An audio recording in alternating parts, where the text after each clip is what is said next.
excited. I've never, ever, by myself, have made these and what we're gonna make today. I am Ukrainian, and my baba, which is my grandma, made these my whole life, and then my mom made them as well. I've made them with my mom before, but I've never made them myself, and that's pierogies. So let's make them. Okay, so today we're going to make pierogies. I'm so excited. I've never made them by myself, but I have my mom's recipe right here, and we're going to make them together. So first off, what we have to start doing is peeling all the potatoes, and we need quite a bit. So I actually bought 3 bags of potatoes because they were on sale. I think I'll probably just use like a bag and a half. And then I'm gonna can some potatoes just for the pantry with the others that I bought. But anyways, we're going to make the filling, which we're going to do potato, cheddar, bacon, and then we're gonna do some just potato and cheddar. So let's do that. We're gonna peel all the potatoes. We've got to boil them, mash them without butter and milk. Just mash the potatoes down till they're a little bit lumpy, or however like you like the filling of your pierogi. And then you're going to shred a shit ton of cheddar cheese. I bought a whole bunch, it was on sale. And then we've got a bunch of bacon we're gonna fry up. And we're gonna make some cheddar bacon and some just cheddar.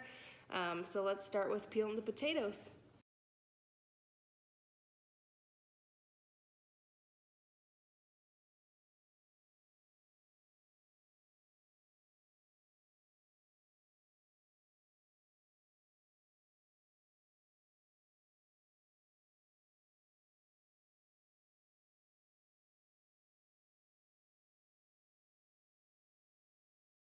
Okay, so instead of boring you with an hour of time lapse of peeling the potatoes, I've got them peeled.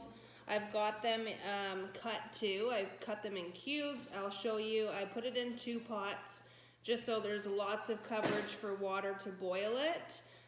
So I'm going to show you what it looks like, and then we're just going to boil the potatoes until they're ready to mash. So let's put them on the stove and start boiling. Okay, so here they are. They're ready to go. This one's a little bit pink just because the time lapse would have been really long. I was running around after my daughter too while I was cutting, so that I peeled an entire bag, and this is what it did. So it got this is about 3/4 full, this is about half full. So let's put them on the stove and boil them up. What, honey? Yeah, you can go outside. Start that one up. Start this one up. I'm gonna put the lids on them until they start boiling. And then because it is a starch, obviously it will overflow with foam. So let's get them boiling. I'm gonna cook them till they're ready, and then we'll go to the next step. Okay, so in the meantime, while this is boiling, we're gonna shred up our cheese, and I just wanna show you, my husband's got all the bacon cooked up, so I'm gonna turn the camera around and I'll show you, and then we'll shred the cheese. So he cooked it all up outside on the barbecue. He just put it in layers so it soaks up some of the grease.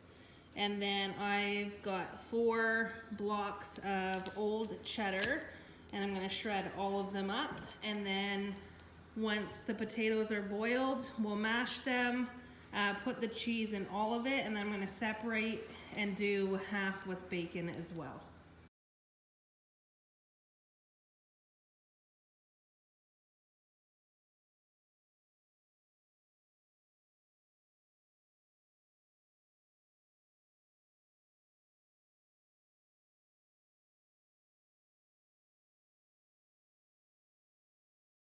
Okay, so you saw me using the scissors to cut bacon. Normally I do if it's for like a salad or something, but since I just peeled that whole bag of potatoes and then I was going like this, my hands had it. So I'm going to just do the way that I normally cut bacon before I did the scissor trick, because there's so much. So I'm just gonna chop it up on here, put it in the bowl with what I already have chopped, and then my husband finished grating the cheese, and we're just waiting for the potatoes, and then we'll put it all together.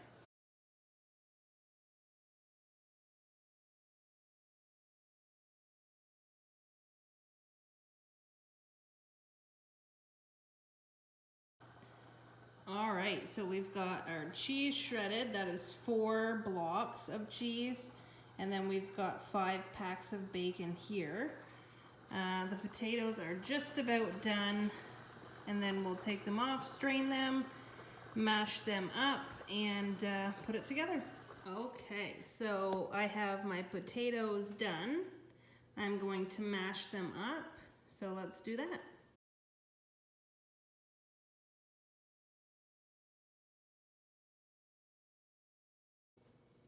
Holy Hannah. Okay, so they're mashed up.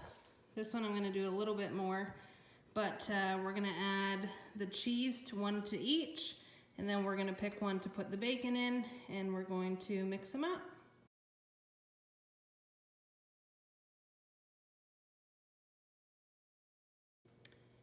Okay, so this is what it's going to look like. I'm going to do this one now with the other cheese, and then we'll put some bacon in one. All right, so I didn't use all the bacon. I thought that would be a lot, so I'm just gonna put this in the fridge. We can use it this week for some salads. So there is the cheddar bacon filling, and then here's just the cheddar. I'm gonna let them cool now, give my arm a break, because, oh my God. This has been quite the workout so far, so I'm gonna give my arm a break, let these cool. And then later on, I'm gonna make the dough, and we will come back for that. So I'm gonna let these cool, and then get the making the dough. All right, so I totally waited till today. I made all the filling yesterday, and I was like, I have no more energy to make the rest. And plus, we had so much more going on. I was taking breaks here and there. So anyways, we're gonna do the filling. It's cold, I should say, so we're gonna do the dough, and then we're gonna start putting them together. So let's get the dough made. Okay, so we're going to make the dough now, and you're gonna make it in 2 stages. So I'm gonna need a lot more than this, but I'm just gonna make 1 batch and do 1 batch, and then probably take a break, make another batch. But how we're gonna do it is we're gonna put all the dry ingredients in this bowl, and then we're gonna put all the wet ingredients in this measuring cup, and we're gonna put them together. So you're gonna need 5 cups of flour, 1 tablespoon of baking powder, and 1 teaspoon of salt. We're gonna put in this bowl, and then in the measuring cup, I've already got 2.5 cups of water, room temperature. We're gonna put in 1 egg and 1/2 cup of vegetable oil. And then we're going to put the wet ingredients into the dry ingredients and mix it all together. So let's do that.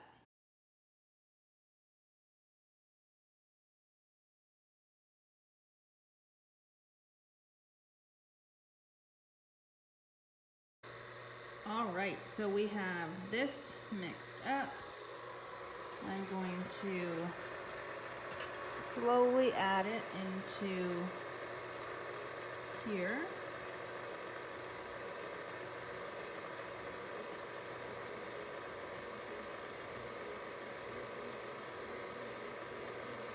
And once it's all in, it's going to do its mixing. And then we will get to baking. Okay, my daughter just decided to make a potion with some soaps in the middle of this, so I had to stop. And I'm just gonna kind of push down along the edges to get the flour that hasn't mixed in up, and then I'm going to turn it back on. There we go.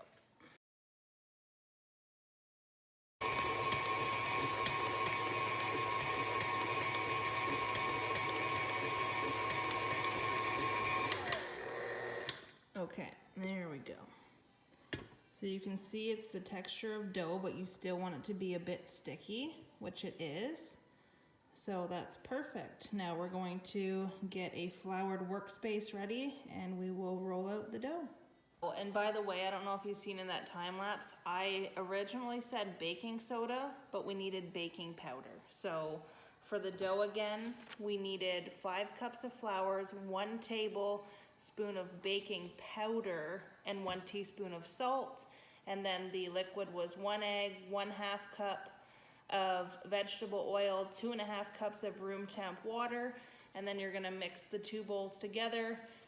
Needs to be the texture of dough, but a bit sticky. So now we're gonna flour this table and roll it out into a flat dough, and then we're going to use this right here.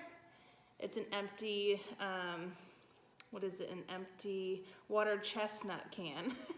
And we're just going to use this as a cutter for the pierogies. So let's roll it out.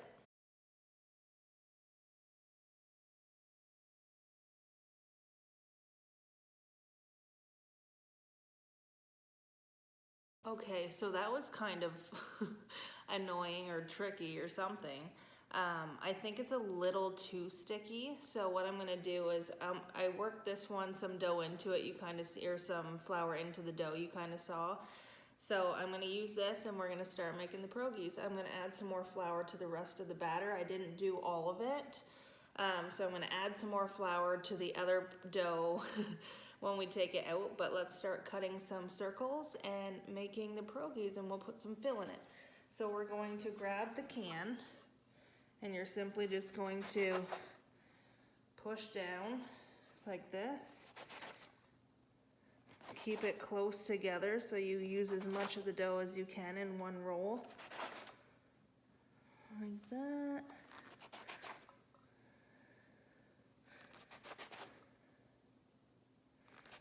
Anyways, do that to the whole dough and then we'll fill them. So I've got them rolled out here. I'm not going to show you this entire batch. I will be here all day, so I'm just going to show you how to make a pierogi from all the steps now. And then you can make your own. So you're going to pick up one of the doughs and you're just going to kind of stretch it out a little bit more than it is in a circle. And then you're just going to grab, so the fill from yesterday, I'm going to start with the bacon cheddar.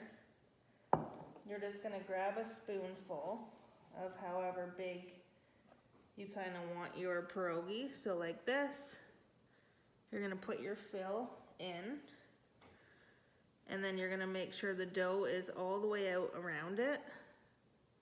This is kind of tricky on here. And then you kind of just fold it over and pinch the edges together like this. This one, I stretched it too far. I put too much dough. But just like that, and then you're gonna put it down on your board. So I'll do another one quick. I'm not gonna do as much filling. Holy, I'm gonna be here forever. Okay, so I put less filling in this one. So there you go. You're gonna kind of just fold it over like this. Pinch the edges all together so it's sealed. So when you cook them, they don't just fall apart. Like that. They're all pinched and sealed. Now if your dough is really floury and it's not pinching because it's not sticky, just take a little bowl of water like this, wet your finger, and wet where they're gonna touch. Get both sides wet and then pinch it. So there you go. That is a pierogi. And then you're going to put them on a cookie sheet just like this. And then you're gonna freeze them on the sheet. And then once they're frozen, you can pop them all off and bag them up and keep them in your freezer. And then have them as you please. So there you have it. That is exactly how you make homemade pierogies, just like this, that you can cook yourself at home. And actually it's pretty easy. So try it out. Let me know how yours are. Let me know how you like the recipe. Let me know what fillings that you put in it, because you can make any filling. You can even make sauerkraut, you can make dessert ones. I've made, or not myself, but I've made some with my mom, and I've seen other people make dessert ones. And it's just so awesome to see all the different ideas. You can make pizza ones. Anyways, I can just get carried away. I'm so excited now. I'm going to be here a while, but there you go. Anyways, thank you guys so much for watching along, for always being here and supporting and watching my crazy kitchen things. And as always, like this video, comment, like I said, anything that you want regarding pierogies. I'm super excited to read those, and ring that bell, subscribe so you never miss a video. See you guys.